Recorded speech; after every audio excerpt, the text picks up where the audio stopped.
Hello students. तो chapter third का last topic है रिलेटिव वेलोसिटी। वेलोसिटी हमने पहले पढ़ ली है, that is displacement upon time travel, time taken sorry, है ना। और आज बात करते हैं रिलेटिव वेलोसिटी की।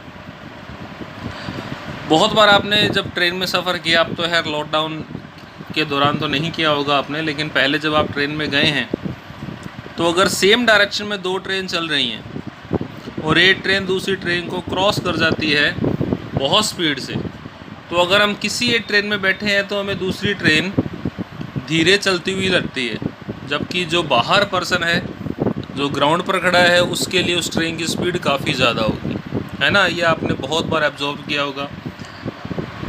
अच्छा, इसके अलावा अगर दो ट्रेन जो हैं वो पैरेलल ट्रैक पे चल रही हैं, both have same speed and in same direction they are going, so they have same velocity, then we will see that the second one will be appear at rest with respect to first। ये भी बहुत बार हमें ऐसा feel हुआ है। सो ये सब example है रिलेटिव वेलोसिटी के, और भी बहुत सारे एग्जांपल्स हम यहाँ डिस्कस कर सकते हैं। न्यूमेरिकल सेक्शन में और ऐसे क्वेश्चंस की बात करेंगे जहाँ पर रिलेटिव वेलोसिटी की बात की जाएगी। सो आई होप ये क्लियर है आपके कि व्हाट इज़ रिलेटिव वेलोसिटी, है ना। You must be familiar with the experience of travelling in a train being overtaken by another train moving in the same direction as you are. The train must be travelling faster than you will able to pass, then you to be able to pass you. It does seem slower to you than it would be the someone standing on the ground and watching both the trains। तो आप अगर train में बैठे हैं, दूसरी train ने आपको overtake कर लिया पैरेलल ट्रैक पर, तो जैसे मैंने अभी बताया आपको वो धीरे चलती हुई लगेगी as compare to the person जो ग्राउंड से उसको देख रहा है, स्टडी कर रहा है, ठीक है। अगर सेम स्पीड से चल रही हैं तो दोनों रेस्ट में शो होगी। तो बेसिकली ये कंसेप्ट है रिलेटिव वेलोसिटी का। रिलेटिव वेलोसिटी का जो फॉर्मूला है वो ड्राइव करने के लिए हम सिंपल इक्वेशंस उठा लेते हैं। हमने न्यूटन की तीनों इक्वेशन पढ़ ली, तो मैंने दो ऑब्जेक्ट ले लिए A and B which are moving uniformly with average velocities V A and V B in one dimension. I am considering this is along X axis. तो मैंने दो ऑब्जेक्ट ले लिए, दोनों की एवरेज वेलोसिटी आपको बता दी, and they are moving in one dimension. देखिए एवरेज वेलोसिटी दी है और हम वेलोसिटी का फॉर्मूला जानते हैं। Average velocity is change in position और total displacement upon total time taken, है ना। तो वी ए एवरेज वेलोसिटी है। हम मान लेते हैं जब time was zero, their positions was H A naught and H B naught. जब टाइम जीरो है तो हमने पोजीशंस यहाँ पर दिखा दी, और जब टाइम टी है तो पोजीशन है H A T H B T, as you can see here. तो t बराबर जीरो पर पोजीशन आएगी, t टाइम पे आएगी, तो एवरेज वेलोसिटी हो जाएगी change in position upon change in time. तो जब उसे आप सिंप्लीफाई करेंगे, then position of a at time t will be equal to position of a at time zero plus average velocity into that time interval. Time interval will t, ठीक है। ये फिर से समझ लीजिए, एवरेज वेलोसिटी का formula होता है displacement upon total time taken. तो यहाँ V A is equal to होगा H A T minus H A zero upon T minus zero. जब आप इसे सिंप्लीफाई करेंगे तो इक्वेशन यही बनेगी। I hope it is clear to all. Same object जो सेकंड है वी बी, जिसकी एवरेज वेलोसिटी है, उसकी इक्वेशन भी यही बन जाएगी। ये कोई नई इक्वेशन नहीं है आपके लिए, हमने सिर्फ एवरेज वेलोसिटी के फॉर्मूले को लीनियर कर दिया, ठीक है। अब ये तो है इक्वेशन जो 3.12a है वो ऑब्जेक्ट ए के लिए है, और जो नीचे वाली है वो बी के लिए है। अगर मैं ये कैलकुलेट करना चाहूँ, then what is the displacement from object A to object B. अब तक जो डिस्प्लेसमेंट था वो एक पर्टिकुलर रेफरेंस के अकॉर्डिंग था, ए का भी बी का भी। Reference point will be origin. अब मैं निकाल रहा हूँ displacement from A to object B, मतलब उन दोनों में टी टाइम पे कितना डिस्प्लेसमेंट है। जो ए है उसका डिस्प्लेसमेंट कितना है from object A to object B, sorry जो डिस्प्लेसमेंट है वो फ्रॉम ऑब्जेक्ट ए है टू ऑब्जेक्ट बी। तो दोनों की इक्वेशंस को माइनस कर दिया। आफ्टर माइनस करने के बाद में देखिए यहाँ पर एक टर्म आपको दिख रही है, that is V B minus V A in the equation 3.13। तो ये क्या बता रही है? ये बता रही है रिलेटिव वेलोसिटी किसकी?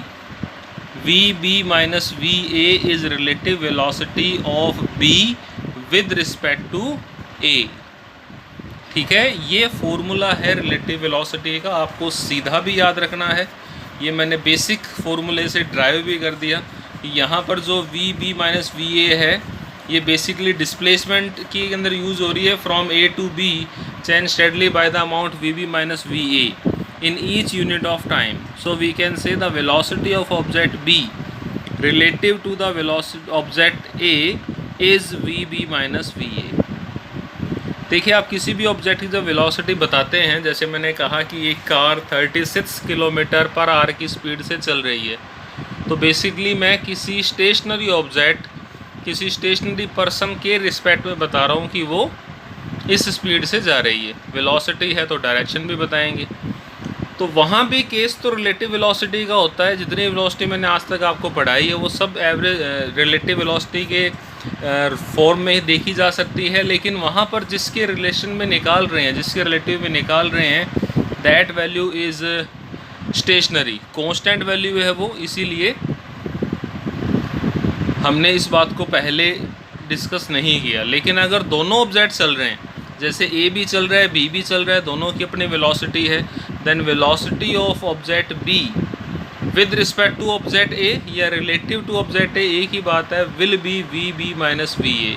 तो आप इसे याद रखें, जिसकी वेलोसिटी निकालनी है वो पहले आएगा और जिसके रिस्पेक्ट में निकाल रहे हैं वो बाद में आएगा।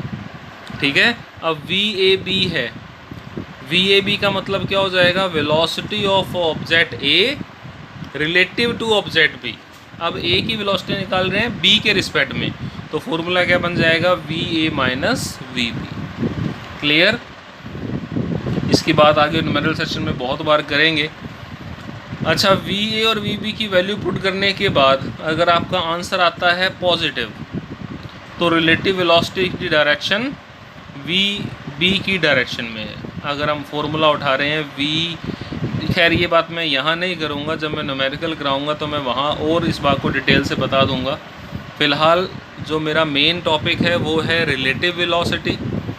रिलेटिव वेलोसिटी का फॉर्मूला पता होना चाहिए आपको for solving the questions, as well as इसका मतलब पता होना चाहिए। तो रिलेटिव वेलोसिटी जो है ये नई चीज़ नहीं है, हमने हर बार जब भी वेलोसिटी को पढ़ा है वो हमेशा एक फिक्स पॉइंट, एक ओरिजिन के रिस्पेक्ट में पढ़ा है। लेकिन वहाँ पर क्योंकि ओरिजिन फिक्स पे था, उसकी वेलोसिटी 0 है, तो directly we said velocity of car, velocity of train is this this this. अगर दोनों ऑब्जेक्ट चल रहे हैं, then velocity of object B with respect to object A will be V B A. जिसकी निकालने उसे पहले लिखा है, जिसके रिस्पेक्ट में निकाल रहे हैं उसे बाद में लिखा है। V B A is equal to V B minus V A.